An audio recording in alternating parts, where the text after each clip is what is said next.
আজ ১ তারিখ সোমবার।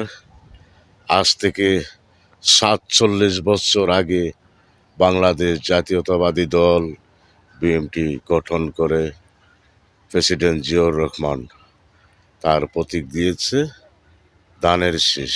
আজকের এই দিনে বাংলাদেশ জাতীয়তাবাদী দল গঠন হয়েছে, তাই আজ সোমবার সারা বাংলাদেশ জাতীয়তাবাদী দল বিএনপির সমাবেশ। সবাই সমাবেশে যাবেন। বাংলাদেশ জাতীয়তাবাদী দলের সবাই যারা আছেন শান্তিশিষ্টভাবে আপনারা মিটিং মিছিল করবেন, কোনো বিশৃঙ্খলার সৃষ্টি করবেন না। শহীদ প্রেসিডেন্ট জিয়াউর রহমানের দলে কোনো মৌলবাদী নেই, থাকতে পারে না। যারা এখন বর্তমানে নির্বাচন চাচ্ছে না, তারা বহু সিস্টেমে নির্বাচন চাচ্ছে, পেয়ার সিস্টেম নির্বাচন। তাদের কাছ থেকে আপনারা দূরে থাকবেন, ওদেরকে ধারে কাছে পরিচয় দিবেন না।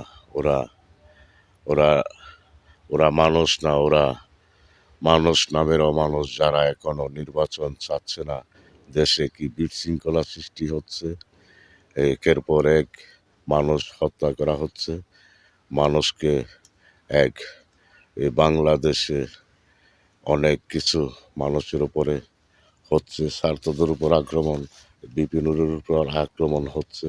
এটা নির্বাচন না হওয়ার একটা পরিকল্পনা। যেমন নির্বাচন না হলে জামাত, এনসিপি, চরমনায় ওরা দেশটাকে লুটে পুড়ে খেতে পারে, সেই ব্যবস্থা করার জন্য সরকারেরও কোনো থাকতে পারে। তো সেটা বলি না, থাকতেও পারে, নাও থাকতে পারে, অন্য অন্য রাষ্ট্রের কোনো চালও থাকতে পারে। তো এর থেকে আপনারা বিরত থাকবেন, এই পাদে পাও দিবেন না। বাংলাদেশ জাতীয়তাবাদী দল বিএনপিকে বলছি, ওদের পাদে পা দিবেন না। আপনারা নির্বাচনের দিকে এগিয়ে যান। বাংলাদেশ জাতীয়তাবাদী দল নির্বাচনে বিশ্বাসী। নির্বাচন ছাড়া বাংলাদেশ জাতীয়তাবাদী দল ক্ষমতায় কোনোদিন যেতে চায় না।